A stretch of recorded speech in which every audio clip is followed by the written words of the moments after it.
Hello everybody. How are you today? Muraho neza mwese? Amakuru yanyu y'uyu munsi? Are you happy? Ese murishimye? I hope so. Ndabyizeye. Are you okay? Mumeze neza? I hope so. Nabyo ndabyizeye. This is your English teacher Uwingabiye Jean de Dieu from Rwanda. Muri kumwe na mwarimu wanyu w'ururimi rw'Icyongereza Uwingabiye Jean de Dieu guturuka mu gihugu cy'u Rwanda. Today I'm going to teach you 3 primary auxiliary verbs. Uyu munsi ngiye kubigisha inshinga fatizo z'ibanze eshatu such as arizo, verb to be, to do and to have. Inshinga to be kuba, to have kugira na to do gukora.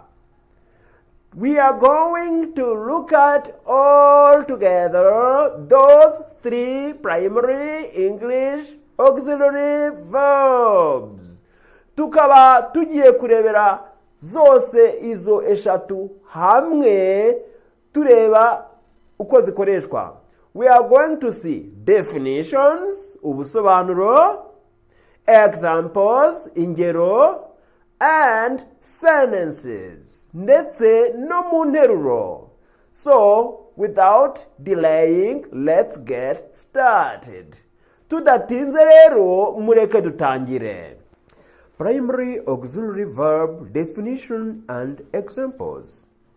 Tugiye kureba hamwe ubusobanuro bw'izo nshinga z'ibanze fatizo n'ingero.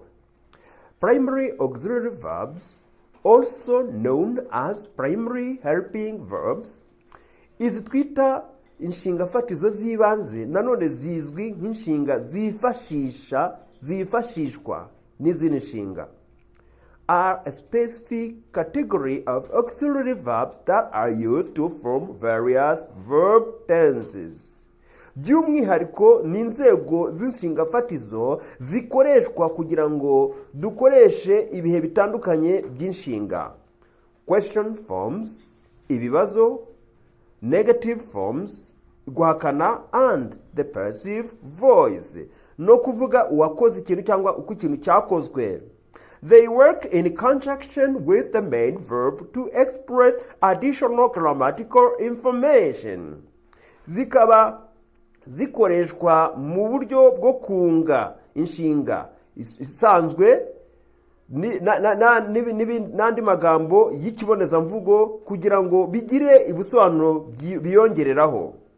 The primary auxiliary verbs include, izo nshinga z'ibanze zifashishwa mu gukora ibindi bihe by'inshinga nizi zikurikira: be kuba, have kugira, and do gukora. Here is a detailed explanation of each primary auxiliary verb. Hano ngiye kubaha ubusobanuro burambuye bwa buri nshinga fatizo. 1. Be, iya mbere. 1. Be, iya mbere kuba. Be is used to form continuous tenses and the passive voice. Be ikoreshwa dukora igihe bita nkomeza cyangwa icyo twita passive voice, ivuga uko umuntu yakoze igikorwa cyangwa uko igikorwa cyakozwe. Passive ni icyakozwe. Voice muziko ari ijwi, passive bivuga kwihangana. Mbega ni nko kuvuga ikintu ko cyakozwe n'undi. Mu Gifaransa babyita voix passive cyangwa voix active. Examples. Turebere hamwe ingero. Continuous tenses. Turebere hamwe igihe nkomeza cyangwa ibihe nkomeza. She's studying for her exams. Arimo arigira ibizamini bye. Iki gihe bakita present continuous. Indagihe nkomeza. They were playing soccer in the park. Barimo bakinira umupira w'amaguru muri parike. Iyo ni past continuous. Passive voice cyangwa se voix passive cyangwa se kuvuga ko ikintu cyakozwe. The book was written by him. Igitabo cyanditswe nawe. The book was written by him. Iyo ikaba past simple passive. Ni ukuvuga ikintu ko cyakozwe mu gihe cyahise. The cake is being baked in the oven. Keke cyangwa umugati uryoshye urimo kotswa mu ifuru. Iyo ni present continuous passive. Ni ukuvuga ikintu cyakozwe mu ndagihe nkomeza. 2. Have. Iya kabiri ni have. Have ubusanzwe bivuga kugira. But have ishobora no gukoreshwa mu bundi buryo aribwo tugiye kureba nka auxiliary. Iya kabiri kugira have. Have is used to form perfect tenses. Have ikoreshwa mu gihe twita perfect. Perfect nicyo bita mu Gifaransa parfait. Y'ibintu byabaye completed, y'ibintu byakozwe bikarangira bigasiga nyine bigasigara birangiye. Babyita perfect. Turebe ingero. Examples. I have finished my work. Narangije akazi kanjye. This is present perfect. Iyi ngiyi ni present perfect. Present perfect ubundi ni igikorwa cyangwa ni igihe kigaragaza igikorwa watangiye mu gihe wakoze mu gihe cyahise, ariko uyu munsi bikaba aribwo bitanze umusaruro. They had already left when I arrived. This is past perfect. Bisobanuye ngo bari bamaze kugenda ubwo nahageze. Iyo bayita past perfect. Past perfect nayo ni igihe cyangwa se ni imitagihe ariko yabanjirije ni igikorwa cyabanjirije ikindi mu mitagihe. Tuvuga niba bagiye ari uko mpageze. Nuwa ngo ngewe nahageze nsanga bagiye, icyo kintu bakoze mbere yuko mpagera nicyo bita past perfect. Mu yandi magambo nayo ni imitagihe ariko ya kera cyane. Ikintu cyakozwe mbere y'ikindi mu gihe cyahise bakita past perfect. Niho bakoresha had ikurikiranye nicyo bita past participle. Niyo nteruro tusomye ngo they had already left when I arrived. Bari bamaze kugenda ubwo nageragaho.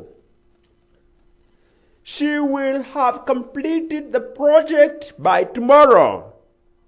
Azaba arangije umushinga ejo. Ejo nibwo azaba arangije umushinga. This is future perfect. Iyi nayo ni inzagihe ariko yuzuye. Iyo tuvuga future perfect nicyo bita mu Gifaransa futur antérieur. Abumva Igifaransa batabyumva nuwa ngo ni igikorwa uzaba urangije icyo gihe muri future. Bivuze ngo nagitangiye kera ariko ndi kugaragaza igihe muri future kizarangirira. Cyase igihe kizarangirira mu nzagihe. 3. Do ubusanzwe bivuga gukora ariko tugiye kuyikoresha nka auxiliary. Do is used to form questions and negative sentences in the present simple and past simple. Do ikoreshwa dukora ibibazo, dukora interuro zibaza ndetse n'interuro zihakana mu ndagihe isanzwe iyo bita present simple and past simple n'imitagihe isanzwe past simple. Ubundi aya magambo muzagenda muyabona simple present cyangwa present simple, simple past cyangwa past simple. Iryo jambo simple bigaragaza igikorwa cyarangiye. Noho iyo tushyizeho continuous bisobanuye kitarangiye gikomeza. Examples, ingero, questions, ibibazo. Do you like ice cream? Ese ukunda ice cream? This is present simple. Iyi ni indagihe isanzwe. Did they go to the party? Ese bagiye mu birori? This is past simple. Iyi ikaba imitagihe. Negative sentences. Interuro mpakanyi. I do not understand the instructions. Ntabwo nsobanukiwe amabwiriza. This is present simple in negative. Iyi ni indagihe isanzwe uhakana. They did not finish their homework. Ntabwo barangije umukoro wabo. This is past simple. Iyi ni imitagihe. Thank you for watching. Mwakoze kutureba. This is the end of 3 primary auxiliary verbs. Aha niho dusoreje inshinga fatizo z'ibanze eshatu, which are to be, to have, and to do. Arizo to be, to do, na to have. If it's the first time you watch this movie, niba ubwa mbere urebye iyi video, don't forget or don't leave without tapping the subscribe button. Ntugende udakanze hariya handitse ngo subscribe, as well as sharing and comment. Ndetse mutange iyi video cyangwa muyisangize abandi nabo babona amahirwe yo kwiga nkamwe kandi mugire icyo muyivugaho. Goodbye. That was your English teacher, Jean de Dieu from Ishuri ry'Icyongereza.